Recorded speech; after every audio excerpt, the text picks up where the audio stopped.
bloody cheeky, our killer. And 2 murders in one day. All we need, it really is. We're not sure it's him. I can smell it. And what's happened to George Cragg? Sorry, honey. My story. So you're telling me that some old radio drunk is now doing the story? Oh, for God's sake, I am the chief political correspondent. He knows nothing about this stuff. Or television. Bamber, would you mind? Thanks very much. George. Bag out. Oh, well. And Hugh. The so-called bank manager murderer, whose string of killings has shocked the nation, has, it seems, this afternoon struck at the very heart of Parliament itself. In the middle of today's bitter law and order debate, Home Office Junior Minister Peter Anderson collapsed on Labour's front bench. I was among the first to reach the body, and in my view... You, Constable, what's happening? They've just taken the body away. What are you talking about? They can't do that. Don't you know this place is a crime scene? Sergeant-at-Arms is his ancient tradition, sir. Nobody ever dies in the Palace of Westminster. They die on their way to hospital. Oh, marvellous. Angela, go and bring him back, will you? I better go in and sort this little lot out. Right, excuse me. Thank you. See what it means, Geoffrey? A by-election with the government's popularity in a nosedive? You don't think the opposition... No, I wouldn't put it past the bastards, but the point is, this could be our big chance. Voters disillusioned with the new boys, Tories a shambles. With that superb speech you gave just now, well, I'd say that this could be the Reform Party's big moment, Geoffrey. Could it? Oh, dear.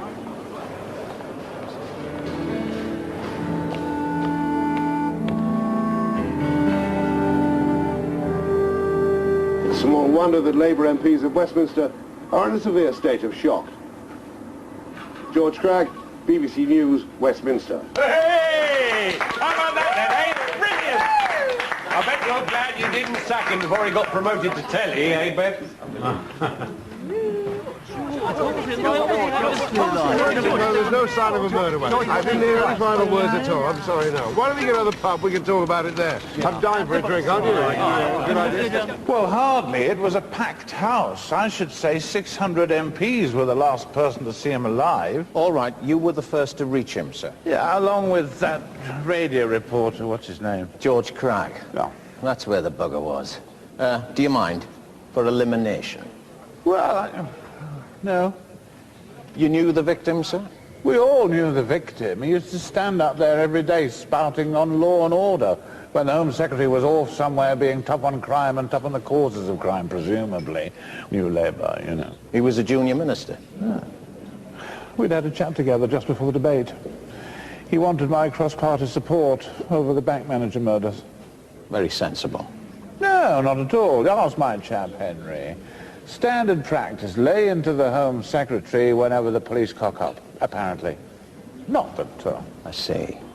So you had a quarrel with the deceased earlier today, is that right? No. As a matter of fact, we sat here and enjoyed a bottle of Perrier Jouet Belle Epoque together. I'm on it, sir. That's an excellent champagne. I'm a Ruddles man myself. That's an excellent beer. See anybody touch the champagne? You're surely not saying... not here. Looks like someone fed him something toxic. Who was at the table? Andrew Mansfield, one of my lot. Dominic Diaz, the money man, you know. Shadow Chancellor took a glass, and I suppose there was Pete the waiter. Sorry, the money man? Economist chap. Governor of the Bank of England's his little brother. Peter Anderson was very chummy with all that city lot. He was a merchant banker, do you see? Was he really, sir? A banker? Well, I'd say that pins the tail on the donkey, wouldn't you?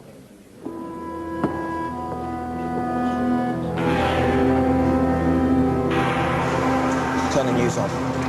Yes. Yeah, I know. Look, I'm gonna need some more money. Okay.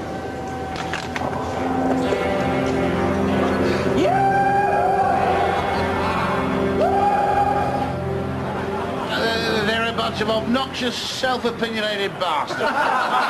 We tend to call them MPs at the Telegraph. Here you are. What a surprise. So how were you already at the scene of my crime before it was committed, eh? Phone call, Frank. Our pal tipped me off. He's a real thing, you know, my crank caller. How come you reached the body first? Oh, quick, Frank. Fat but quick. Wasn't a note on him, was there? You mean you haven't even searched the body? Oh, excuse me. Oi! Friends of Peter Anderson. Our crime correspondent, George Craig, is at the Commons. George? Yes, hello, Richard. I'm here in the Commons where tonight the atmosphere is sombre. Although some of Peter Anderson's friends have gathered to remember their friend and colleague. Dear Minister, your money supply has ceased as of now. It's him. To them, Peter Anderson was a high flyer. He went to Lancing College in 1985 and became A Lancer? chairman of Cambridge University Labour Party. He was headhunted by Battenberg's Bank, stood for Parliament in 1992. He is. He's in the bloody and so pub. became a junior minister. In fact, Chief Inspector Frank Jefferson, who heads the inquiry, is here at the scene. Is this the work of the bank manager murderer? Well, it's too early to say, but You've got to hand it we do know that Mr. Peter Anderson, formerly a city banker, had dealings with Oswald Twist, a London broker who was also murdered today. You missed that one, I think, George. Are you any closer to arresting suspects for any of these killings? Any at all? We're working to a detailed psychological profile, and we're confident of a breakthrough very shortly. Brilliant, Frank. A large Macallan's for my mate with a profile. You haven't a clue, have you, Frank? Oh, all right, George. I haven't got a clue. Yes, you have, though. At the Beeb. My tape of his voice.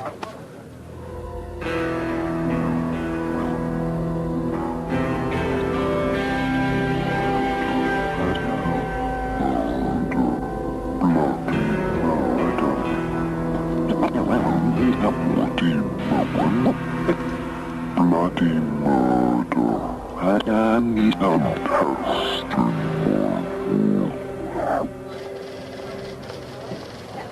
Look, I'll get Crichton Potter to do a room of my own, but only if that room's party headquarters. What do you think? Request from the BBC.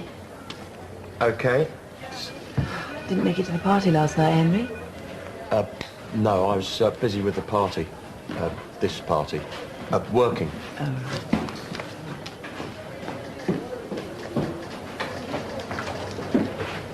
Okay, bye.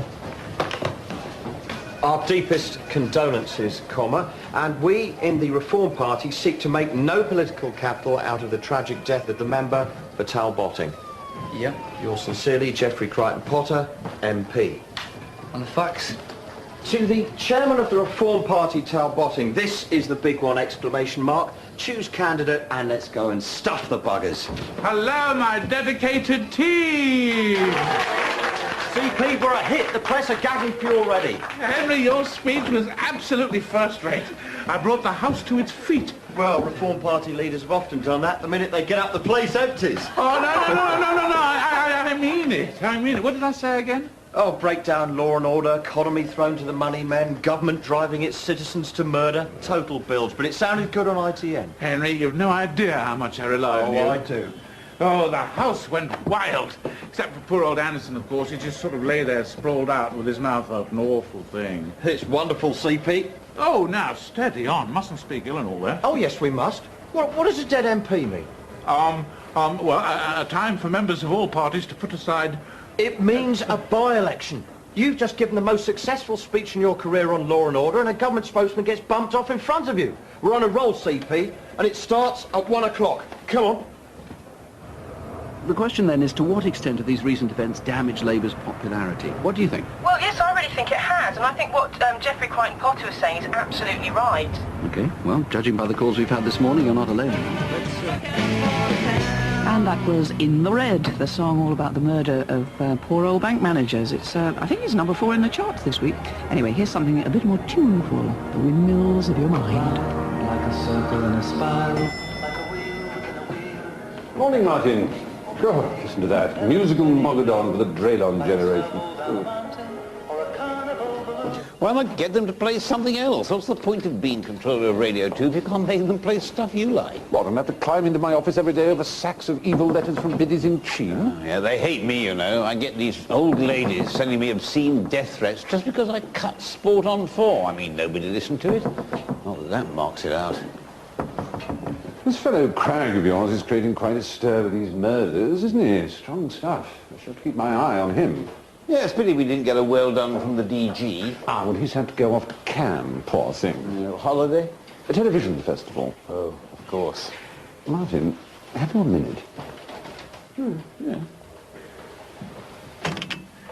George Cragg, crime correspondent. This is Hercules Fortescue, Mr. Cragg. I would be grateful if you would return to my office. Oh, dear. Is this going to be about your own little problems, George? No, listen. Much better, George. Your report today, it had colour. That's him. Who is it? Your killer. You think so? You know who it is. I don't like to be called a maniac. What do you like to be called, then? A public servant. He's buggered about with his voice a bit, but doesn't sound like a punk, anarchist, anti-government psycho dropout, though, does he? What can you get? Not a lot, I should think. But we'll have a go. Anyway, you're the Beeb, you're the sound people. What do you reckon? Tell you what I reckon. Who's this, then? And the headlines. At 6 o'clock on BBC Radio 4. Gemma White, Radio 4 newsreader. Newsreaders don't dress like that. How do you know? They just sound as if they don't. A lot of these experts will tell you he had access to some kit. Like this stuff here. He's lowered his pitch, he's kept the speed normal, he's taken the top out and wound up the bass. Excellent, darling. But I'd say he just used a hanky or something and talked in a funny voice. That is my expert opinion. Is there something wrong with her? No.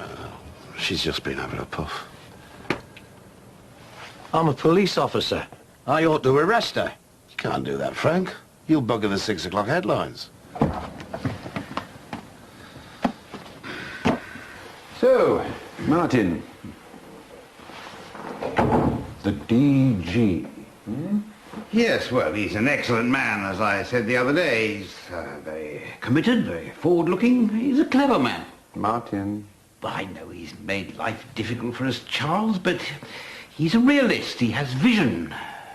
Nice suits. Martin, this is BBC Radio. There's nobody listening. Tell me what you really think. There's always... God doesn't work for the BBC anymore. He left when Noel Edmonds joined. All right. He's a crass moneybags who's destroying this entire corporation by driving out the creatives and handing it over to the managers. I see. He's an ignorant Philistine, overpaid bastard who wouldn't recognize a radio if it came up to him, plopped into his lap, switched himself on and said, "Listen to me, slimeball, and you might actually learn something." Yes, that's pretty much how I put it myself. But he's our Director General, Charles, and I love him like a brother. It's out of our hands. Ah. But is it, Martin? Isn't it? Suppose there was some terrible scandal or outrage to hit the BBC, something that threatened the licence fee. You'd have to resign then, wouldn't he? Oh, Charles, nobody resigns these days. Meaning it would have to be the most enormous scandal. A disgracefully shocking whopper. You mean something that really sent the biddies into meltdown? I'm talking extended editions of Points of View. But a scandal that left radio unscathed. Any ideas? Still climbing up the charts. That's at number 3 this week. Newcomer Slinky Head with In the Red. Through the midnight city now. Ticket to the strippers bar. Smile and cover to your soul. Excuse me. Is that the BBC? Yeah, that's over there. Suit, living in the credit zone.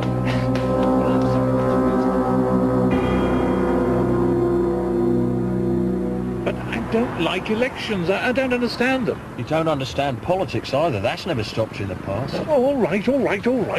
Look, if we agree to this by-election... You don't agree to them, CP. They hold them whether you agree to them or not. Look, a by-election means publicity. It's what a party's built on. You'll be on everything. The Today programme. Oh, I see. No breakfast. World at 1. Huh? No lunch neither. 6 o'clock, ITV, Newsnight. Look, CP, what does a politician feed on? Absolutely nothing at all by the sound of it. Attention. Look, these murders are doing the business for us. Our popularity's shooting up. We're gaining credibility. And losing weight rapidly. Thank you so much. Look, if you insist on having this election, you're going to have to look after it. I need to be here to lead the party. And eat at the Savoy Grill. I'm leaving all the thinking business to you, Henry. Splendid testament to your judgment, CP. I'm putting my trust in you. I'm giving you my full support. Now, hop in. I'll stay right here. You don't need me to answer a few questions. But you have my full support. Henry? The World at 1. This is Peter Hobday with 30 minutes of news and comment. The headlines. Police announced that the so-called bank manager murderer struck twice yesterday, killing a city broker before the sensational murder of MP Peter Anderson on the floor of the House of Commons. Our crime correspondent, George Cragg, has the story. Chief Inspector Frank Jefferson confirmed last night that Mr. Anderson knew Oswald Twist, the second man to die yesterday, apparently at the hand of the serial killer. Go tape. Mr. Oswald Twist worked as a broker in the city of... Sorry, not now. George Craig's on air. He was having Sorry? lunch with two friends in a wine bar in the city yesterday. Beth, it's... When he swallowed a parcel... I think it's... Oh, my God. How long on the tape? 35 seconds. Right. Put him up. George, I think we've got your caller. Let's go for it. You can't do that. Right. Plug it up. Put a tape on it. I do want to speak to George. It's rather important. I'm here. Hello? Who is this? Excellent, George. I am enjoying your report. Take it to Peter. Mark it. The victims knew each other. How exciting. You're doing a marvellous job. You've murdered a government minister. Isn't it time you gave up? I haven't got to my finale yet. I can't leave unfinished business. I don't believe in senseless killing. That would be senseless. And out. Stay on the line. I want to talk. What's the point of the murders? What are you trying to prove? Take her out. Put him on air. And in a remarkable development, a man believed possibly to be responsible for the killings is now on the line to this studio. No, George. I didn't agree to an interview. I'm going to register a complaint. I'm a licence payer too, George. That makes you accountable to me. Pick up! Well, the caller rang this studio to express his appreciation of George Cragg's coverage of the case for the BBC. The caller, who had detailed knowledge of the crimes, was put through to me at this desk during the last item. He's threatened more murders. I will now be reporting to Chief Inspector Frank Jefferson with full details. In a related development... Nice one. We've broken every bloody rule in the book. Yeah. Frank, I'll go, Abe. I better go and do him a favour. Yeah? Yeah? Oh, I'll kill him. Ring George for us, will you? And tell him he better not dare repeat it. And tell him he owes me one. I'd like to see Mr. Dominic Diaz. Would a glass of sherry be timely? Oh, thank you, sir. I understand you were one of the last people to see Mr. Peter Anderson alive. What a frightening business. Your people called me the night it happened. It's possible he was killed by the person they call the bank manager murderer, sir. Thank you. Now, you've commented on the case in the media, haven't you, Mr. Diaz? Yes. He's becoming something of a folk hero, isn't he? I gather there's even a pop song been written about him. He's a serial killer. And you're a banker yourself, sir. I'm an economist, actually. Oh, you think he might have been after me as well? Good Lord. Could you tell me what happened? Yes, I had a drink with Peter in the Commons. I've been giving evidence to the Treasury Select Committee on interest rates. I've been a senior advisor to the government for some years now. What, the last lot too? The appearance of change is rather in the eye of the beholder, Inspector. I see. Obviously, you've not seen my text on fiscal theory. It is a seminal work, though I shouldn't say so. Can't honestly say I have, sir. No. No. Well, it's always been my lot in life to be known as brother to the more famous Jack. I don't think I... His name's Carstairs, my well-known brother. Living proof that intellectual frailty is no bar to advancement in a democracy. Sir Carstairs Diaz. You've heard of him? Oh, yes. Governor of the Bank of England. He's all over the papers himself these days. My point exactly. I advise, but he decides. But then, of course, I have wasted all my years in detailed study and international research, whereas he moved to Islington and went to all the right restaurants. I love him. I'm like a brother. Your health. You asked me about Peter. We were drinking champagne, an excellent Perrier Jouet Belle Epoque. And when that chap from the Reform Party was there? There was nothing and no one at all suspicious? Not then, no. But later, in the lobby, I noticed a rather odd, youngish man hanging around. He had a word with Peter. Looked very intense, possibly aggressive. Mid-20s, brown hair, rather untidy. Not quite fresh, if you know what I mean. And I noticed he was carrying a bottle of champagne. Any other details you can bring to mind? Leather jacket, I think. Oh, I do remember, he was wearing odd shoes. It struck me. I mean, I took him to be a Labour Party researcher, but I think these days even they might draw the line at odd shoes. I'll send somebody about the description. Beautiful stuff you've got here. Well, I'm a collector. Contrary to what we tell the masses, money can in fact buy you absolutely anything you want. I'll have Melton show you out, Inspector. Chief Inspector. And I can manage a door. Well, thanks very much. You've been a great help. Excellent. Inspector. Bye.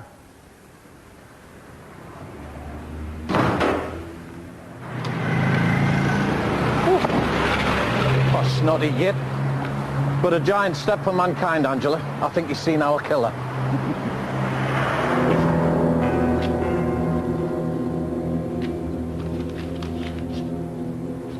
That's what you're owed.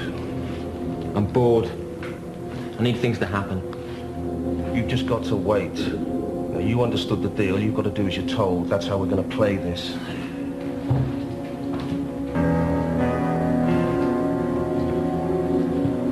For Christ's sakes, why don't you get yourself a hobby or something?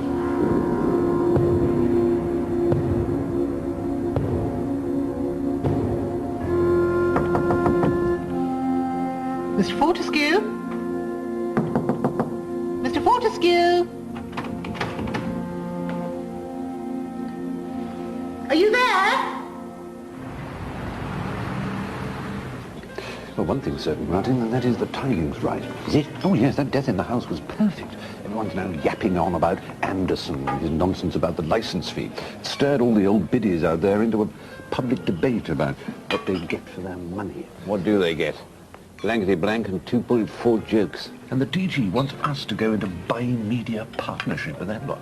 It's like taking the crews of the Oxford and Cambridge boat race and booking them aboard the Titanic. He's got to go, Martin. I don't know, Charles. It's very... Martin, we are talking about a Director General of the BBC who thinks that programme making is a waste of a good building. Think how much money he could save on lavatory paper alone if he got rid of all the staff. And he'd sell off radio to Richard Branson. It's a grim picture, but even so. If the DG fell in a scandal connected with television, Martin, we're better to look for a replacement than a good old radio. There must be qualified people, wouldn't you say? I suppose there must, yes.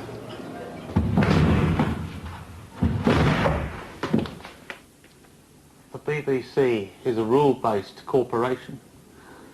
According to staff instructions, a disciplinary interview, once convened, continues to sit. Mr. Fortescue, do you want something from the canteen? I will not take a meal break until Mr. Cragg returns to that chair. There has been no formal suspension. They want George Cragg in the newsroom on the murder story. If a member of staff is permitted to ignore the regulatory structures, there is no point. I will not leave this room until Mr. Cragg completes this interview and accepts its findings. Right, OK. Looney, let's hope he falls in the out tray. All right. What about an incredibly expensive television series that gets appalling ratings, scathing reviews, and raises serious questions about the misuse of the license fee? That's half the output of the entire corporation, Martin. I don't think the DG would resign everything like that. Okay. What about BBC One? Comedy, jokes. Sounds an unlikely combination, but go on. A satire show. Something really awfully awful. Really gross, offensive, ill-conceived, epoch-makingly bad show, a late-night sketch show that attacks God, the government, and the royal family. They've already done it, Martin. In fact, sometimes I think it's all they ever do. You know, it's got to be more extreme. Something you couldn't transmit at 3 in the morning on Channel 5, let alone... But we need people to see it. They might. At 6 o'clock on Sunday night on BBC One. What did you say?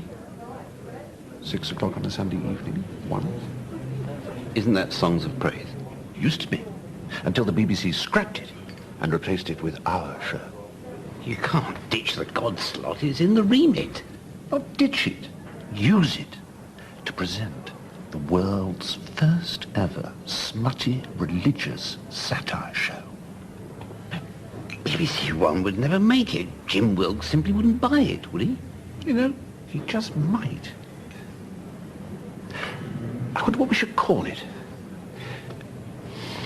Oh, Jesus. Jesus, Charles. Brilliant. That's it, Martin. Oh, Jesus. So what do you think, then? Well, what I don't understand is there's a murderer being broadcast on the radio, and the police still can't catch him. I mean, that reporter, what's Cragg, knows more about him than they do. The country's falling apart. Look, I don't want you to talk about politics, all right? I just want you to look smart, shake hands and smile, and if you open your mouth, just say the words I put there. If you do that, it's in the bag. Tuesday, yes? Have you seen the opinion poll? Isn't it fantastic? They're lapping up CP. Look, even Cosmo's got him most lovable party leader. I know. Here, public image. For the first time in 94 years, people are actually listening to the leader of the Reform Party. Yeah, of course your opinions count. See you shortly.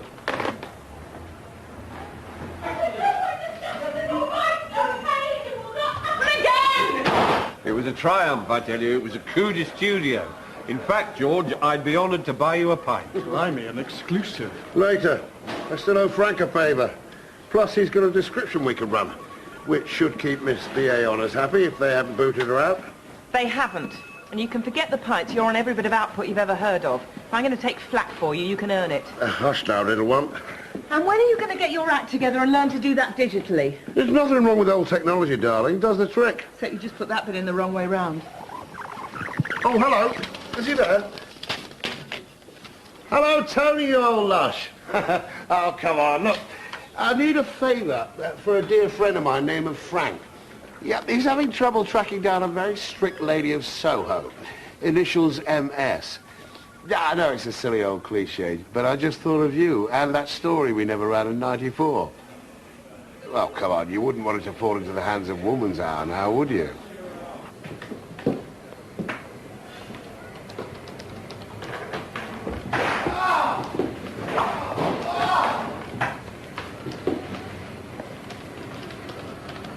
You really are very clever, Henry. You know, lots of women find cleverness a huge turn. Do they? You could get whatever you wanted if you just really went for it. Do you think so? I know some men are frightened of the sight of you. Yeah, well, look, I believe in equality. Oh, forget politics. It's just a question of knowing what you want, isn't it? I do know what I want. It's just that, Look, I want out of here for a start. I want a proper HQ where I don't have to write breathtaking oratory stuck between a recording studio and a bondage parlour. And I want my party to be in power so I can make lots of money, drive around in a Rolls Royce and have it away with RSC actresses. That's what you want, is it? Well, no. I mean...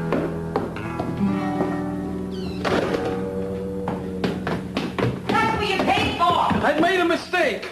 Oh, honest to God! What is it with you men? Why can you not just say what you want? Oh, God, tell me about it. Are you all right? Probably. I'm Letitia, by the way. We never got as far as name. I'm Jackie. Miss Sin. You're new here, aren't you? Yeah, I'm working for Geoffrey Crichton-Potter, the MP. Oh. Is he the older fat one or the younger thin one? He's the older fat one. I can murder a coffee. Do you want one?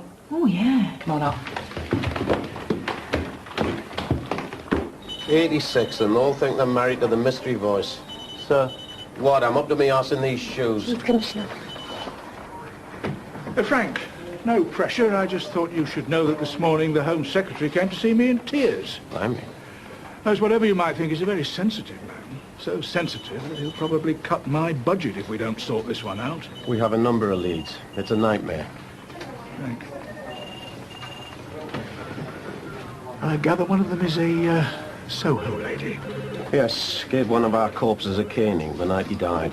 We only have initials. MS, so I'm told. George Cragg called me about it. See? It just so happens I have an idea.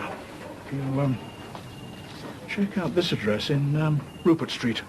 Miss Sin helps submissive males to climb the walls of ecstasy.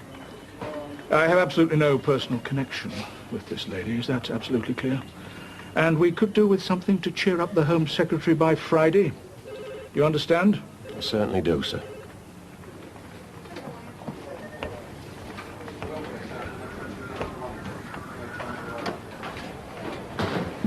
Oh, tell me the good ones. What's this? That's for my Lone Ranger fetishist. He puts on a rubber, I draw 2 wee black eyes on it and go, who is that masked man? And he says, hi-ho, Silver! And then I whip him with that until the inevitable happens. Then there's my client from the House of Lords, who likes to be beaten with a copy of Burke's Peerage. Oh, my God, my dad's a lord. And, what do you do with this? That's for the police dog handler. I put him in that. He barks for a biscuit and rubs his bit. No, you're making it up. You'd be amazed. Mostly I just smack men in their backsides. Oh, God, I sometimes wish I could. You must have met loads of men. Thousands. Mind you, they all look exactly the same from when I see them. Not pretty. If you ask me, all men want to be ruled. You just have to take the initiative. Maybe that's what I should do. Now, would this be about the older fat one or the younger thin one? It's the younger thin one, actually. That's just as well. You'd never get out alive from under the other one. So, what do you do with this? That? The washing up. Oh.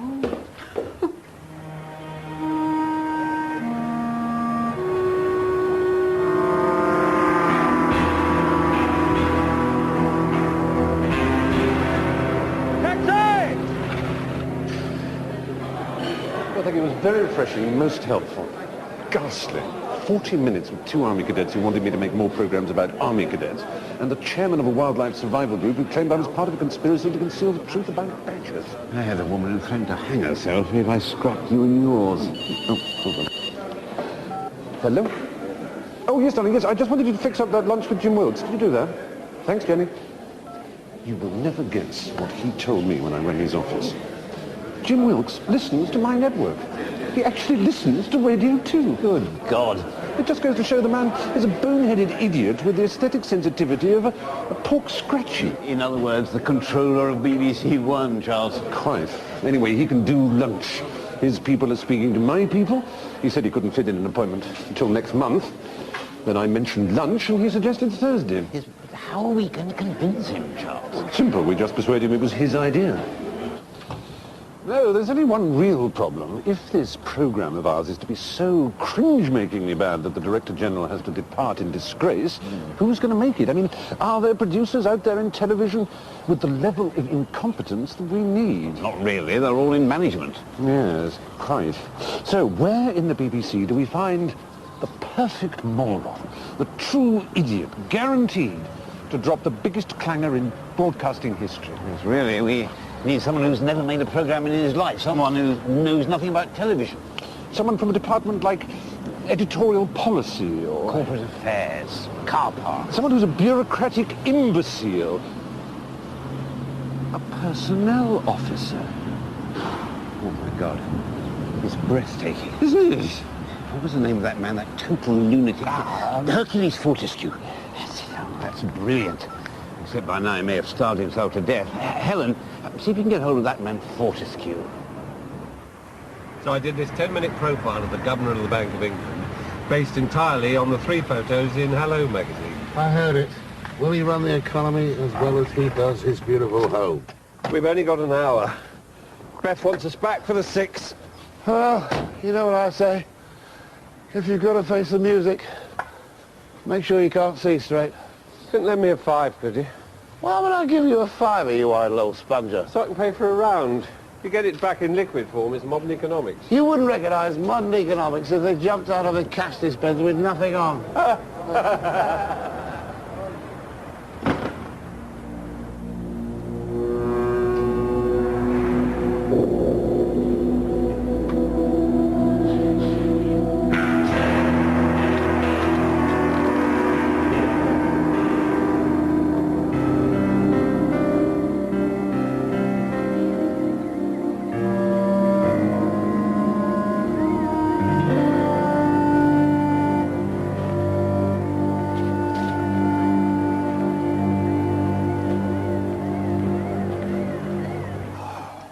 Afternoon. So this is the Reform Party, is it? £10 Georgie for life. Party of principle, I see. Politicians first principle, get elected. Hello. And these bank manager murders are doing you a lot of good, I gather. Oh, yes, best thing that ever happened to us, Henry says. I'm sorry, I didn't quite catch your name. Chief Inspector Jefferson, Scotland Yard. Working hard? Yeah, we're very busy. We're in the middle of a by-election. Well, I'm busy myself. I'm looking for Miss Sin. Oh, she's on the next floor. Good for you. All work and no play. The bank manager murders are the best thing that ever happened to you, eh? I'd call that a motive.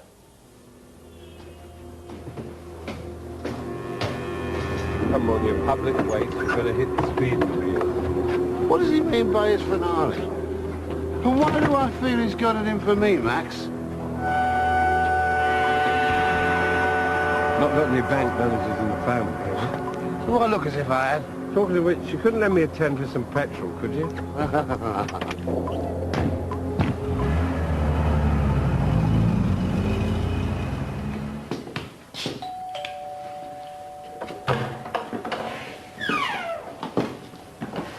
Sorry, I'm busy. Chief Inspector Jefferson. Got the 6 o'clock itch, have you? Excuse me. Wasn't that, We're not into real names round here, Frank.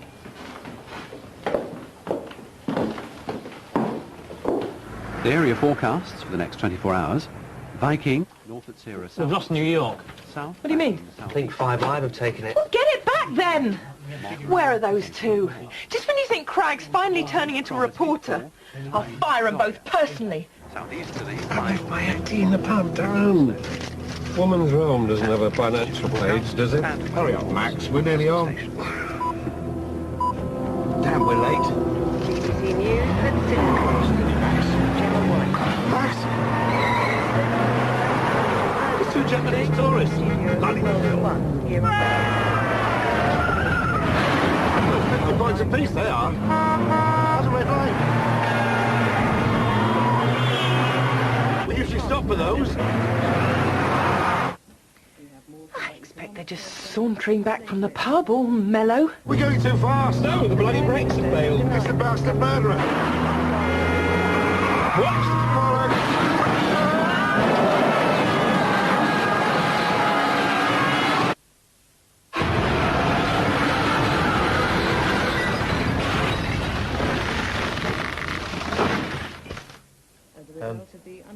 Beth.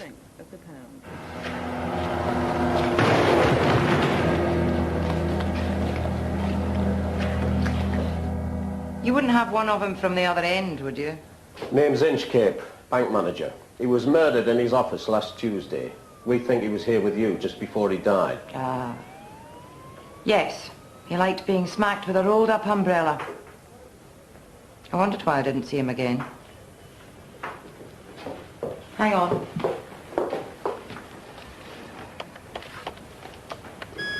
He'd have left here at about 9. Do you have an alibi for the rest of the evening? Tuesday's pretty busy, but none of them would sign anything, of course. Did Mr. Inchcape say anything about his work at all? Difficult clients, that kind of thing? No. He said he couldn't fulfill himself properly in his professional life. But then they all say that, don't they? Even your commissioner. Oh, you have come across my commissioner. Actually, it was more the other way round. Now look, are you busting me? Or are you like that other DI? You want to resist arrest while I punch you in the groin? Would you look at these photos and see if any of them were among your clients? No. No. Oh, I've seen him before. What, he was a client too? No, he was murdered. I've seen him on TV. He was an MP, wasn't he? I suppose you have MPs among your professional acquaintance? Yes, I do. Actually, I share the lease with one downstairs, Geoffrey Crichton Potter, leader of the Reform Party, and a bit of a weirdo. And that young one that works for him is sex-starved, if you ask me, which is very odd. Does he ever wear odd shoes? No. That's Andrew James in the basement. He's made a sort of a flat at the back of the studio place, I think. So in this building, there's a known prostitute upstairs, a bloke with odd shoes squatting downstairs, and a party in the middle that needs murders to get elected. It is Soho, Chief Inspector. Yeah. Jesus. I'm on my way there. Is he all right? Listen, Angela, I'm at 98 Rupert Street. I want a 24-hour watch kept on this building. Oh, my God! George! George! George, are you all right? I've got a note. A note. Dear economics correspondent, enough of stop-go economists. Time the brakes were taken off at last. It's him, Beth. It's his idea of BBC accountability. Are you still on air? Yeah, give me that phone! Tom, plug this line up and get Gemma to give George an in. OK, got it. Gemma, cue in George. He's on the line from reception. And on those bank manager murders, our crime correspondent George Cragg has just come in with the latest on that story. The bank manager murderer has just struck again, though for the first time without a successful result. The intended victims were myself and the BBC economics correspondent Max Parker. Oh, my God, where is Max? The brakes of whose car had been tampered with. As you can hear, I survived his attempt on my life, as did my good friend Max. I'm sitting here by the wreckage of his car that has smashed through the doors of the BBC itself. Max, how do you feel about being the first victim, apparently, to survive the killer? Well, in the circumstances, I can't do better than quote last week's Woman's Realm.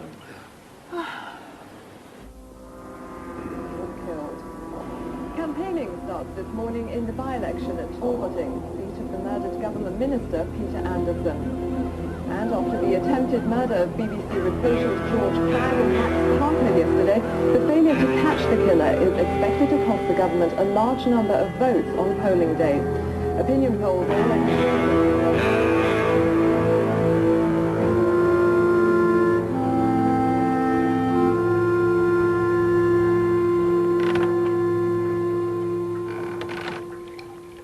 Hello, Hercules. How long have you been locked in your office? 7 days. I haven't really eaten it. Well then, you must have this. Do sit down. I didn't mean to. I've not had a happy life. No, listen. We've called you here at the direct request of the Director General. We've assured him we can count on your absolute discretion, isn't that right? Of course. The Director General? Yes. Do you know who that is, up there on the wall? Lord Reith? The great founder? Quite so. The great founder. A very great man indeed. Except, of course, as you and I both very well know, he got things badly wrong, didn't he? Lord Reith got it wrong? Oh, yes. You see, he had a very old-fashioned view of human nature. He believed that life began in the primeval slime, but that people got better and better, until one day broadcasting arrived, and all they would ever want would be Beethoven concerts, endlessly presented by announcers in invisible dinner jackets. Unfortunately, as our present DG has taught us, none of this was true. Isn't it? Audience research has shown us that people are moving quite the other way. Back from Beethoven toward the primeval slime. Do you realize there are people out there with nails through their navels? That's our target audience, Fortescue. These are the people the DG wants us to reach. And quite frankly, we're failing. The DG wants our best people brought in. He wants our best and brightest fast track to the top, and that means you, Hercules. But I'm not doing very well.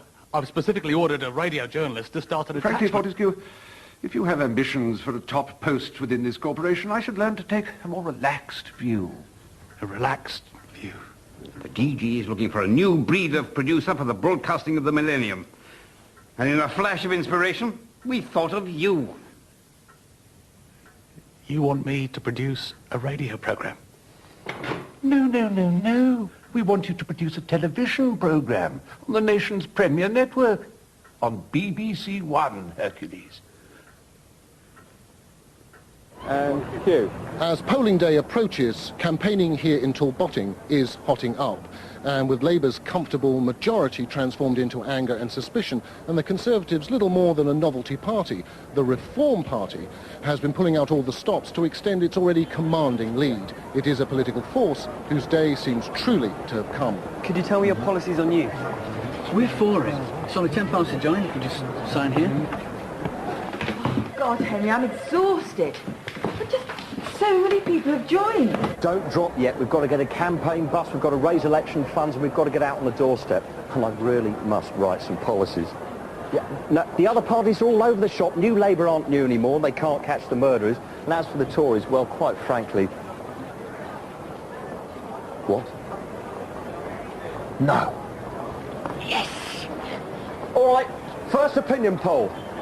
Labour 34%, Tories 19%, Reform 37%! Yeah, we're in the lead. We're going to win. We're going to pinch it off the government.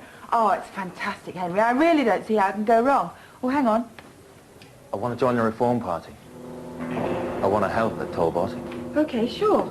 Name? My name's Andrew James. And the address? I live here, downstairs in this building. You sure you've never seen me before?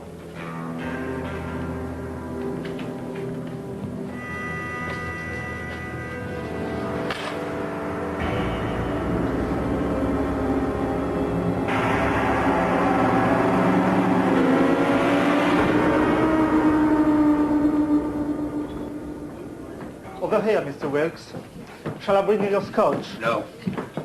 Ah, Jim. Hello? Hello. Well, 3 controllers in one room, eh? Quite an occasion. Mr. Wilkes? Well, I'm a give me egg and chips man, as I always tell the papers, but if you want to give me the steak chambertin with a radicchio and fennel salad, I won't complain. Well, I don't know what life's like in Broadcasting House, but I've got a huge empire to... What's this? The amuse-bouche, I believe. Well, it's about as amusing as my viewing figures. We'll wait for the proper food. Thank you. Ratings in trouble, Jim? Oh, bloody terrible. And I'm a ratings man. I know what these Oxbridge types say about me. Old Jim's not got too much up top, but he's a bums-on-seats man. And when they aren't on the seats, I'm in trouble. And you know why it is, don't you? Tell me. Because half of what we broadcast on One is crap. Yes. I think it's your weekends, really, isn't it? I mean, look at your Sunday nights, for example. Well, please do. Nobody else does. Well, it's the God slot, isn't it? I mean, they turn over in droves. Actually, Martin and I have been brainstorming your God slot, haven't we, Martin? It is worrying. Hang on a minute. Why is radio worried about my figures all of a sudden? What's my God slot got to do with you? A very great deal, Jim. The whole credibility of the BBC depends on it reaching roughly 50% of the audience. And if we're talking about audience reach, we're talking about BBC One. If BBC One is shaky, then we won't get a decent license fee. And then what's the future of radio? All right, go on. So, what's your idea? Well, Martin and I were talking about songs of praise, actually. Weren't we, Martin? Watched by 4.5 million, predominantly over 55 C2D2s, who like the religious content. But who doesn't watch it, Jim? Hmm? There are 5 million 25 to 65 ABC ones turning over to the natural world for speech-based entertainment, which doesn't make them feel guilty about not going to church. There are 6 million 35 to 55s watching ITV for the news, and there are 3 million under 25s who want fast-moving cult entertainment, who are watching Channel 4 game shows or just lying on the sofa waiting for Star Trek to come on. Bloody marvellous. So what you're saying I need is an irreverent, speech-based, topical, fast-moving cult entertainment show with religious content. What a brilliant idea. I wonder if this might help.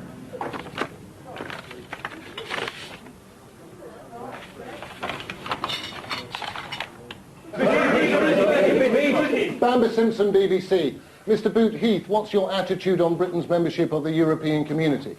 I'm fundamentally... Mr. Boot Heath would like to see Britain at the centre of the new Europe, whilst retaining its distinctive heritage and independence. Mr. Boot Heath, Mr. Boot Heath, Mr. Boot Heath, what do you see as your main issue of this election? Is it local concerns? The main issue The of any... Reform Party believe the central issue for local people is the appalling performance of this government, especially in the economic sphere and on the question of crime. Does Mr. Boot Heath have opinions on anything? Absolutely not. He has convictions. Anyone else? Oh, I like it. I like the idea of this Fortescue. Just think how good it'll look when I tell the DG that we're actually moving bureaucrats out of the office into the studios to make programmes. Oh, it's a stroke of PR genius. Yes, get the DG's backing. He can claim it as a new initiative. I want to meet this man. I don't want one of these daft creative types. His name is Hercules Fortescue. Is he all right? He's been working so hard recently. He's not been eating properly. Hercules, come and sit down. This is Jim Wilkes, controller of BBC One. Oh, God. Exactly, mate. Now, look, this is the bottom line. I've got a very big job, and I need a rising star to take it on for me. I'm launching a new satire programme on Sunday nights, and I want you to produce... I would be delighted, controller. You see, I've never... I know you've never. That's why I want you. I want new ideas, new attitudes, new writers, new bloody viewers. Can you or can't you? Of course you can, Hercules. I take a relaxed view. Cats are all around back. None of the neighbours have seen him, Gov. Posts not been collected. There's just no sign, Gov. He's not been back. Right then, we'll go in.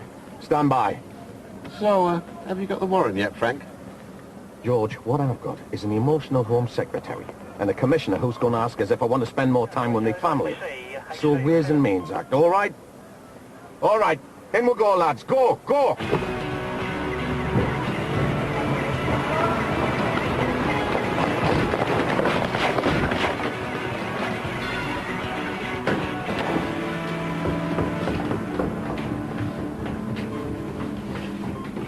Right, what have we got?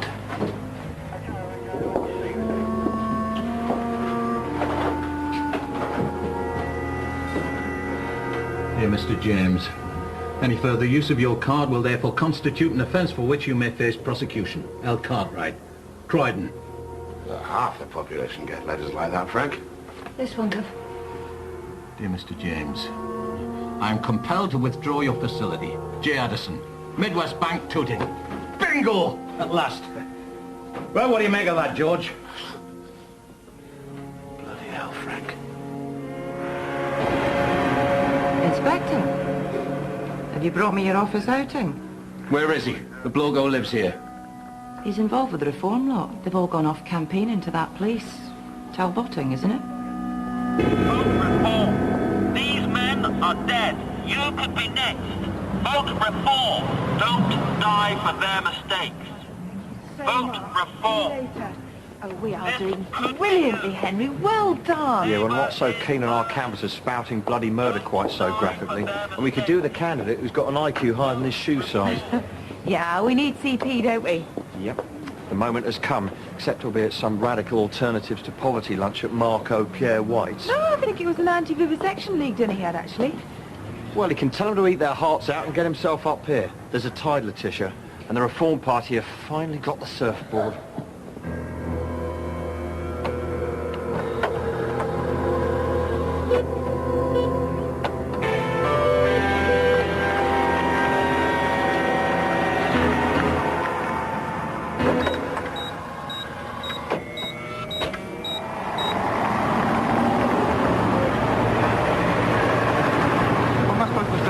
This is your party leader, Geoffrey Crichton Potter, asking you to vote reform and bring in a new millennium. This is your party leader, Geoffrey Crichton Potter, asking you to vote reform and bring in the millennium. Henry, I really don't like talking to you. Hang on. What's going on? It's the police. Pulling us over.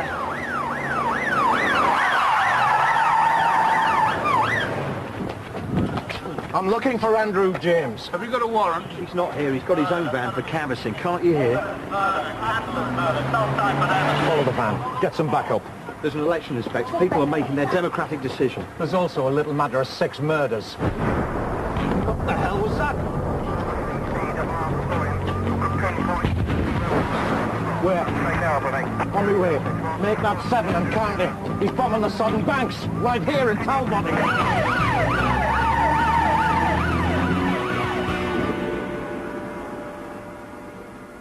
You have no idea how many regulations this... Who exactly was responsible? Yeah, George Cragg, I think his name was. Excuse me.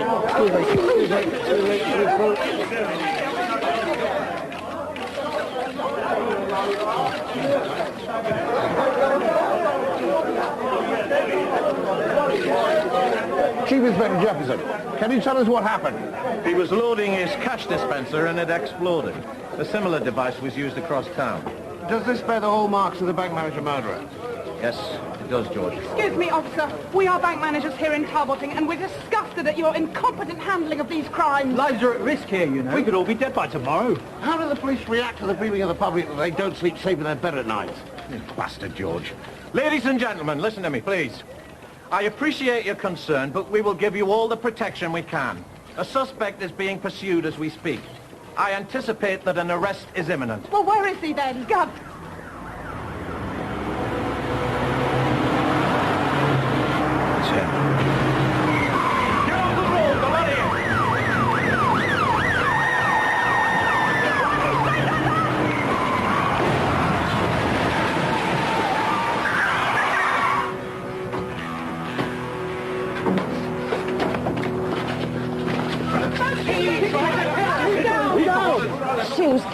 Andrew James, you're nicked. George Cragg, at the arrest of the alleged bank manager murderer, Talbotty. My God. He surpassed himself. What's in the bag? We just sit tight, stay cool, and make some history.